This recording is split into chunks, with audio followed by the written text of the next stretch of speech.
in. You're just in time for the house party. And that van of surprises and a million laughs, Art Linkletter.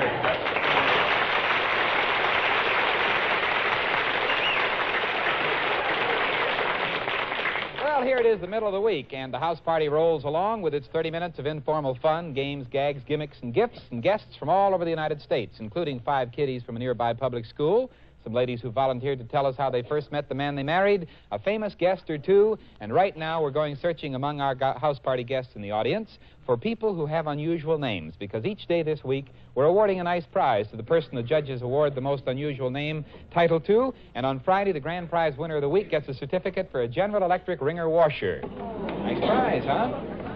Well, let's see some unusual names. If you'd like to volunteer, just put up your hand. Hello, Mrs. Daisy May. Daisy May. Right out of a comic strip, aren't you? Right out. Is that your maiden name or your married name? My maiden name. You get kidded about it a lot? Oh, quite a lot. County clerk of Stanton County, Nebraska. And everybody who comes up, what do you do for them? What does the county clerk do? Oh, my, they do a lot of things. You give marriage license certificates? Oh, yes. And you're not married? No. Well, and you get one cut right, too. What's your name, little girl? Mrs. Haycock. Uh-huh. Miss, how old are you? 12. You didn't look married to me. You can't tell this day and age. We had the youngest great-grandmother a week ago was 53. She was married when she was 12. Hello, Mrs. Katie Sastiel. Who? Katie Sastiel, and my maiden name is Moron, M-O-R-O-N. You were a moron, and now you... Marriage raised you, didn't it, Lou? What sort of a name is Desastiel? It's a Spanish name. Uh-huh. What sort of a name is Moron? Moron is Spanish, too. What does it mean in Spanish? Moron means a nice name for us, but when I came to America, it meant crazy. Believe me, it means crazy, all right. Well, is there a translation of moron in Spanish? What does it mean, a we tree? We were descendants of the Spanish people in Spain. Oh, and that's my father used to tell us that we descended from the morons in that place. You have a long line of morons. That's right. I'm a little nuts myself, but it all helps. There's Miss Moron. You got that, judges? That's an unusual... Hello, Mrs. Cyphers is my name. Cyphers. That's a lot of zeros. A lot of zeros. But do you have any little... I have 2 6-foot zeros. Those are pretty big zeros. Hello, Miss... Dorothy Hooten. Hooten. Hooten holler. Hello, Mrs. Waldrop. Waldrop. How does that spell? W-A-L-D-R-O-P. Oh, that sounds like the end of an earthquake story. And then we have Mrs. Rainey. Who? Rainey. Mrs. Rainey. From where, Florida? Springfield, Illinois. Oh, uh-huh. From Springfield, Illinois. Hello, Mrs. Mrs. Ona Brown Bear. Did I hear right? Mrs. Ona Brown Bear. That's right. What's he doing today? How do you spell Ona? O-N-A. And how do you spell Brown Bear? Just the way it sounds? Brown is my maiden name. B-R-O-W-N. And your married name is Bear? B-A-R-E. Uh-huh. You have any little cubs? Not yet. Ona Brown Bear. You got that? There's an unusual name. And what do you have? My name is Carrie Organ, a maiden name, and my marriage name is Chitty, C-H-I-T-T-Y. Organ. Organ, O-R-G-A-N. And you're from a church somewhere. I guess so. Bent A. Trail. A what? Bent A. Trail. What's going on back there? A lady just fainted. Your sister? No, I don't. I'm just kidding. She didn't faint, but she's trying to. Hello, Mrs. Mrs. Akanovsky. Mrs. Who? Akanovsky. What does that mean? A name. It's all it is, just a name. What kind of a name? It's a long name, a Polish name. Polish name, Akanovsky. There's the bell, and that ends the time for us to say hello to people with unusual names. We still have a whole bunch of them, but from those that we heard today, Mr. Slattery, which have the judges awarded our accolade to? Well, our runner-up today, the judges decided to be Carrie Organ. Uh-huh. And the runner-up gets from the house party a complete bird's-eye turkey dinner for Memorial Day with frosted vegetables and peaches for dessert, all sent out to the home, and believe me, that's a wonderful dinner. And the winner? Ona Brown Bear. That had to win. Ona Brown Bear. Where are you, Brownie? There she is. The house party wants you to have a lovely 17-jewel Gruen precision wristwatch. And there it is. And now here's your announcer. This is the time when Art Linkletter looks over some of the out-of-town names in our house party register. Where are our out-of-towners? Let's say a quick hello to Mrs. Gertrude Pfeiffer, Gloversville, New York. Gloversville is near New York City, I suppose. Near Albany. Near Albany. Mrs.? Mrs. W.L. Stein, Miami, Florida. Uh-huh. And then we have a lady with the fluffiest pink hat I have seen in 25 years. Miss? Mrs. Esther Clark. From? Peoria, Illinois. This is Cynthia Sorensen, Peoria, Illinois. Uh-huh. And Mrs. Jean Wiedmer, Dubuque, Iowa. By the way, where did you get that hat? Hollywood. In Hollywood. That is some hat. Mrs. This is John Humphrey, Shadron, Nebraska. Shadron, Meshach, and Abednego, Nebraska, okay? Wednesday afternoon at the house party is romance time, when we go looking for people who have unusual and interesting stories of how they first met the man they finally married. This, of course, encourages young people everywhere to go out in search of love and adventure, we hope, because you never know when you're going to set eyes on the person you're going to finally marry. And we have as our judge today a young lady who is quite a romantic figure herself. She's in pictures here in Hollywood on the screen, and she's just been chosen as a special guest of honor nationally. She is called Miss World Trade for 1947. Miss Helen Chapman, our judge for the day. Bring her on with a nice welcome. Helen? Hello, Helen. Hello. This is one of those times when MCs yearn for television so that our listeners could see what a beautiful girl Miss Chapman is. About 20, 19? Well, yes, just about that. 21. Blonde, 5 feet 2.5, 3. 4. Weigh about 118. No, 12. And born in... Chicago. I understand that there's the Chicago folks coming in today, Chef. I understand this is the second year that you've been called Miss World Trade. Yes, that's right, and I feel deeply honored to have been chosen again. I should tell our listeners that Miss Chapman is dressed in a smart navy uniform of white with gold braid over her shoulder and the 4 stripes of a captain. Are you really a captain? Well, no, I'm not. This uniform really represents the America's maritime commerce.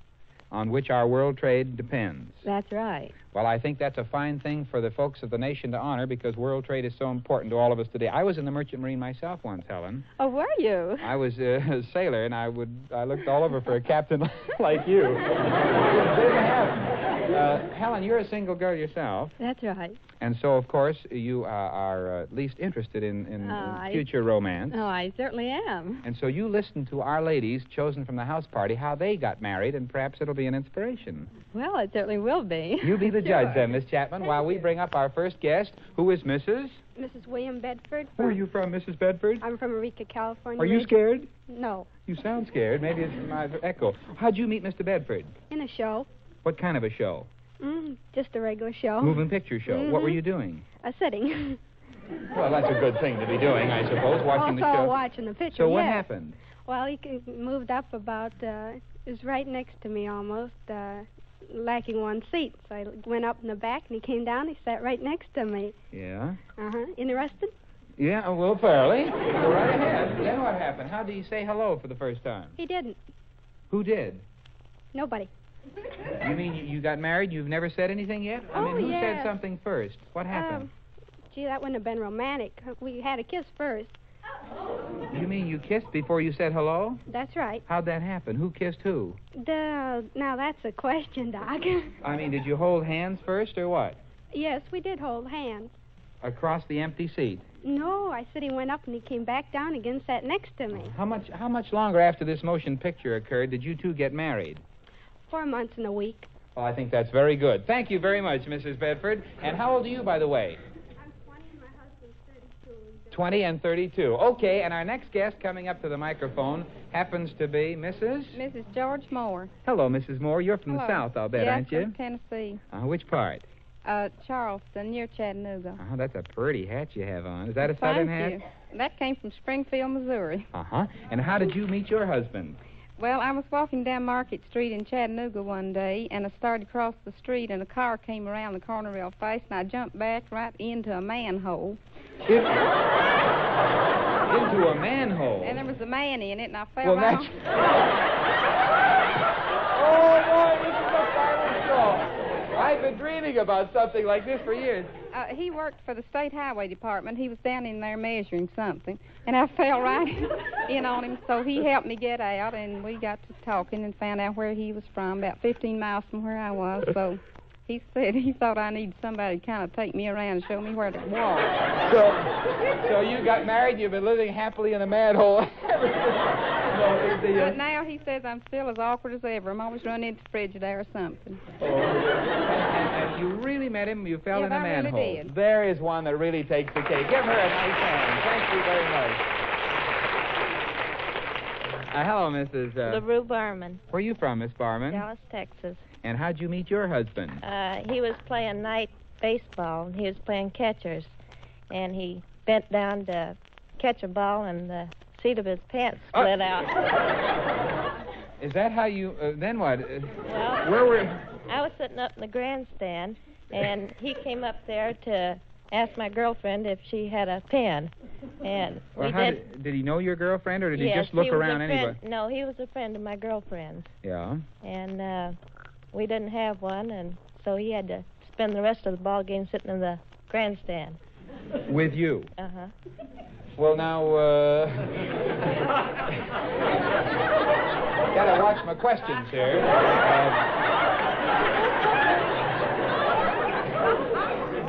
A lot of you folks are way ahead of me. Now,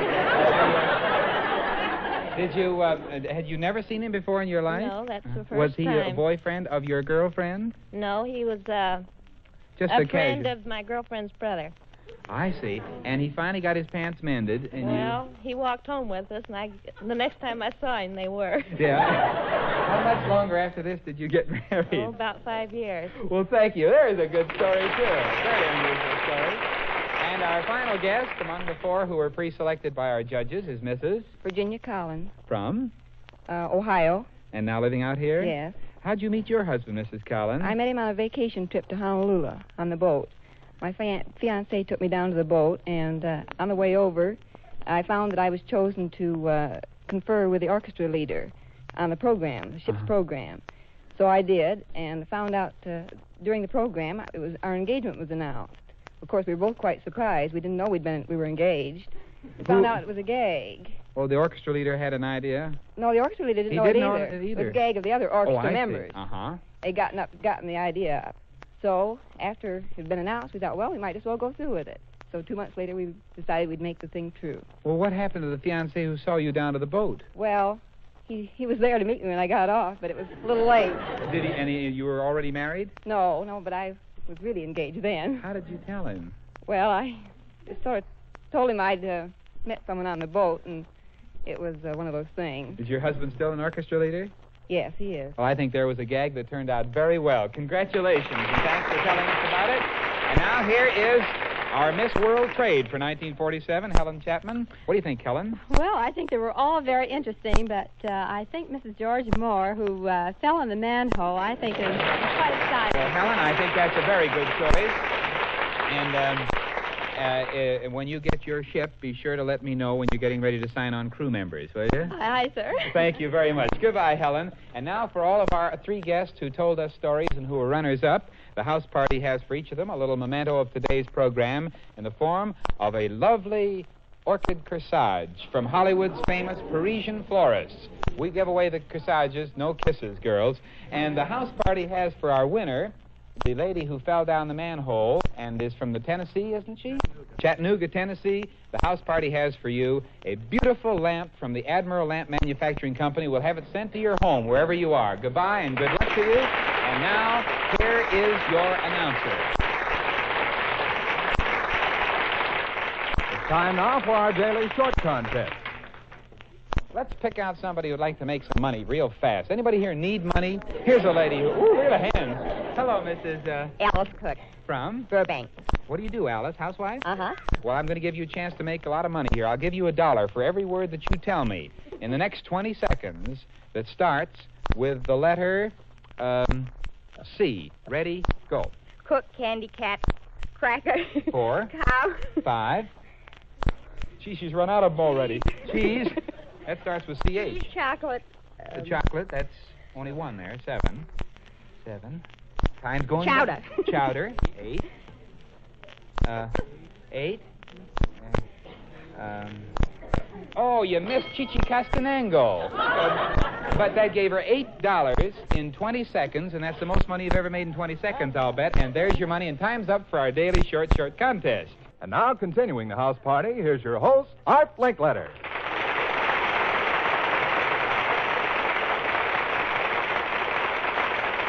here we go with some more guests and some kiddies who are going to be interviewed in just a minute. They're all sitting up here, wiggling their legs back and forth, waiting to say hello. And a very special guest of honor, first of all, that I know many of you folks at home will remember his work in pictures if you've seen any of the Blondie pictures, because the dog Daisy is one of the results of his marvelous work. He's one of the veteran trainers of dogs in the screen.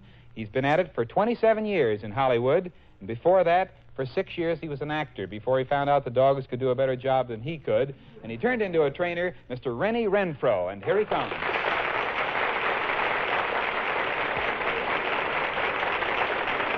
Hello, Rennie. Hiya. Well, I see you brought Daisy along with you. Yeah, he's always with me. What kind of a dog is Daisy? Oh, he's just a cross. Crosses make the best dogs for training? Yeah, a cross between Hollywood and Beverly Hills. Something like that. Rennie, all of us know about the wonderful work you've done with dogs, but I think we have a little scoop here, even on Luella Parsons and the rest of them who follow those in the moving picture business. Nobody has yet found out that you and Mrs. Renfro have recently adopted a baby. Is that right? That's right. How long ago? Well, he's 2 months old. I had him since he's 4 days old. Well, isn't that wonderful? And it's a little boy, huh? Little boy. Well, you're a man of about 55 yourself, aren't you? Yeah, I'm going to raise him up in the country so we won't make a monkey out of him. Uh-huh. You think that country life is better for kids? Yeah, You know what right. You've just made my 4 kids, don't you? However, we'll go right on. Do you find after 2 months, Rennie, that it's easier to train the dogs for the screen or for the little children? Well, I don't know. So far, I'd rather train a dog. It'll get easier, believe me. The first 2 months are among the hardest. Rennie, let's go down the audience and ask people what questions they'd like to know about dogs. Everybody likes to have a dog for a pet, but they like to find out how they can do best things with them. Would you mind standing up, this lady right here? You're Mrs. Barton, From? Southgate, California. What kind of a dog do you have? I have a toy collie, which is about 6 months old, and I'd like to know when and how to start training it. It tears things up in the backyard quite badly. It's a collie, a pedigreed collie? It's a toy collie. Uh-huh. No, as he said, it's a cross. What do you think about the time to train a collie? Well, it's a good time to start on him now. At the age of 6 months? Yeah, that's a good How would you time. prevent him from tearing up things, Rennie? Well, you have to sometimes tie something in their mouth. They tear up all your shoes and everything. Let him carry it around for about 2 hours, and he won't do that anymore. In other words, tie a shoe right in his mouth. Yeah, let him carry it Do you have around. a spare shoe you could use? I do. Is there any special dog that does more tearing up than other dogs, Rennie? Yeah, I think one of Daisy's dogs did. Oh. A couple of houses before I broke him of it. We had a Dalmatian we had to give away because we never could get her to stop tearing up things. Let's ask this lady. Would you mind standing up? You are Mrs. I'm Mrs. Belle Gant, and I have a Cocker Spaniel, a very highly pedigreed dog, all champions behind her, but she insists on digging holes in the garden, especially if there's sphagnum moss or peat moss in the garden beds. Well, how would you prevent her from digging holes, Rennie? Well, you take some of those holes and put some rocks in there, and when he digs down and hits those rocks a few times, then he'll go to another place and do the same thing over, and then he'll quit digging at all. You'll go to another fresh place? Yeah, another fresh place. And then you put that rocks dog, in that one, too? Yeah, each time he digs it. Sometimes they'll stop in 2 times, sometimes 22 times, but they'll stop. You just keep following the dog around with a bunch of rocks, and if she doesn't stop him, ladies and gentlemen, at least at the end she'll have a rock garden, which is a very nice thing. Mrs. John W. Connor, Springfield, Missouri. Well, what kind of a dog do you have, Mrs. Well, I want to know how you get rid of all the neighbors' dogs. Oh, there's a tough question. Are you really bothered by dogs? Yes, quite a bit. Well, how do you keep them off your property? Is there any special way? Build a fence around it. There you are. What do you do if you can't build a fence? Is there anything you can use at all to make dogs dislike your neighborhood? No, that isn't a good idea. Everybody should like dogs. There you are. And our next guest, would you come down the aisle a little bit to me? We've got to get some more cable on this, Mr. Lindquist. Hello, Mrs. Alina Kelly. From? Hermosa Beach. And what kind of a dog do you have? I have a little part fox terrier. And what shall I do when she doesn't eat? She'll go sometimes 2 or 3 days. Without eating anything? Without eating anything. She's very, very particular. How old is the dog? She's 5 years old. 5 years old? Well, don't feed her for 4 days, and then I think she'll eat regular every day. You mean after she won't eat for a while, just press it a little bit, Yeah, huh? that's it. Press it on a little bit. The dog won't eat only when they want to anyway. Sometimes they don't need very much food, and if you overfeed them, why they get sick. She's not overfed. She just she seems to be well though. Just don't worry about it. What do you feed her? Oh, just meat and raw vegetables. Well, raw vegetables, there's your trouble. A dog could, you better take a dog down and have him x-rayed, because I fed raw vegetables for quite a while when I first started in the dog business, and a few of them started dying. We had them cut open, and the vegetables been in there for months and months, so it kills the dog. Don't feed it? Yes. You've been feeding him raw vegetables? Run home immediately. Thank you. Okay.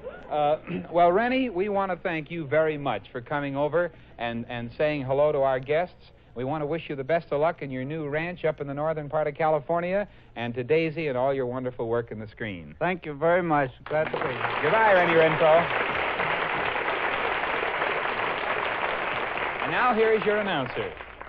And now Art Linkletter will say hello again to our out-of-town guests. Well, in addition to out-of-town guests, we'd like to see if we had some unusual names I missed on when I was over on the other side of the house. I saw some hands up over here. You're Mrs. Bella Barton. Fella who? Bella Barton. Well, what's unusual about that, Bella? Oh, I don't think you hear the name Bella very often. Well, maybe you don't at that. How do you spell that? V, like in Virginia. V-E-L-L-A. That's family name, probably. No. Just picked up somewhere. What's your name, Mrs. Who? Persis Burke. Persis, P-E-R-S-E-U-S? P-E-R-S-I-S. That's a name out of Persian name. Uh-huh, right out of the Bible. I remember it. Hello, Mr. Who? Mr. Shad Meese, Hagerstown, Maryland. Nice to have you here with us. And there goes the school bell, and here comes our favorite spot at the house party every afternoon, the time when I get a chance to talk to 5 youngsters. And, teacher, where are the kiddies from today? Well, our Tanner limousine called at Nora Sterry School in West Los Angeles for our children, Art. And there are 5 children between the ages of 6 and 8. And, Miss Barnett, you brought them here, and they had lunch. They had a tour of the studios. And I had a few reports on what you talked about at lunch, and I may ask you some questions about them, huh? Hello. What's your name? My name's Lila Jean Parsons. Well, Lila, you're about 8, aren't you? Yes. A very pretty little girl with blue eyes and curly hair and a pretty bow and a stub nose. I bet you like to grow up to be a movie star, huh? No, that's not the question. That's out of the question. Well, maybe it's a good idea. It should be out of the question. Why wouldn't you want to be a movie star? So many little girls tell me they want to be. Well, there's one reason why I don't like, and there's other reasons why I don't like it. One reason is why I don't like it is because there's too many autographs. I have to sign too many autographs. Yeah, they're always pestering you for autographs. That's terrible. And it's not a simple life. There's a lot to be said for that, believe me. For a little girl of 8, you show a lot more sense than some of the girls I see around Hollywood, Lila. It is not a simple life. You would like to have a simple life, huh? Yes. Well, what is your idea of a simple life? What would you do to have a simple life? Well, sometimes I think about being a housewife, or I could be a hostess on an airplane. That's a simple life. I don't know. You're going to have a tough time finding a simple life even as a housewife, Lila. You know there are lots of complications as a housewife. Yes, you have to do a lot of work around the house. You're darn right you do, Lila. Now, our next young fella is Mr. Carl Lee Adams. Well, Mr. Adams, you're a fine-looking boy, too, with his sport coat and an unusual beanie. You notice this little beanie he has in his hands here? Where does that come from, Lee? Switzerland. Switzerland. What's the history of it? Where did it come? How did it get here? My daddy brought it from Switzerland. My grandfather used it for singing when he sings. He sang through his hat? No. What he did put he... on his head and sang. Oh, and do you know what that little word that's crocheted on the front means? No. S-A-C-H-S-E-L-N. Does anybody know? That's what's that? The name of a town. Oh, are you his mother? Yes. Oh, it's Saxon. That's the name of a town in Switzerland. You know how they sing in Switzerland, don't they, Lee? No. They yodel, don't they? Yes. Anybody here know what yodeling is? Put up your hand. Yodeling? Armin, you know what yodeling is? No. That's information, anyway. Anybody know what yodeling is? Huh? Do you know Lila Parsons? Yes, I think it's like cowboys do on the radio. Sort of, yes. Swiss cowboys. Ali? It's like a rooster. Like a rooster. Well, it does sound a little like that. What are you going to be when you grow up, Lee? I'm going to be a midget racer driver. A midget driver. Well, you're kind of tiny right now. And your name, little girl? Billie Jean Minyard. Minyard. Uh-huh. What kind of a name is that? Do you know Billie Jean? Where were you born? California. Oh, yes. That explains everything. You're 7 years of age, Billie Jean. Yes, 7.5. Any brothers and sisters? A sister 2 years old. Uh-huh. I bet you're pretty good friends, aren't you? No, we fight. How can you fight a girl who's only 2 years old, Billie Jean? She's strong. Wait till she grows up. Billie Jean, do you have any hobbies? Do you collect anything? No. Uh-huh. Do you practice any kind of music instrument or anything? Yes. What? Violin. Oh, you play a violin. What do you want to be when you grow up? A piano player.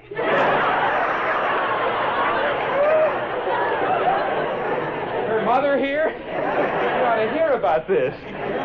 Huh? She isn't here. What's your name, young fella? Armand. Armand what?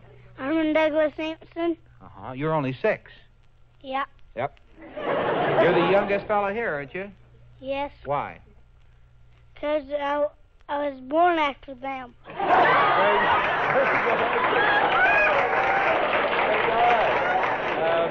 Armand, aren't you the boy who was was talking about collecting rattlesnakes?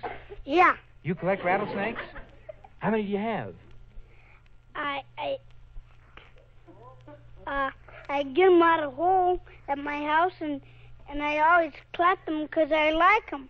Well, don't the rattlesnakes bite you? Yes. Doesn't hurt you? No.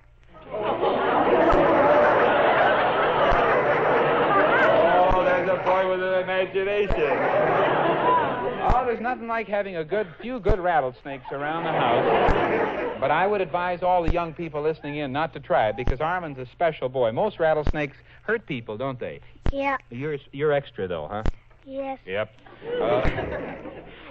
What's your name? Margie Shoemaker. And how old are you, Marjorie? 8. Mm-hmm. What do you like to do best, Marjorie? Jump the rope. Uh-huh. Aren't you the girl who tells stories and writes stories all the time? Yes. Well, fine. We'd love to have people with imagination on the show. Could you start a little story for us? Just like No. you? Oh, come on. Try one out. You know how all stories start, don't you? Yes. How do they start? Once upon a time.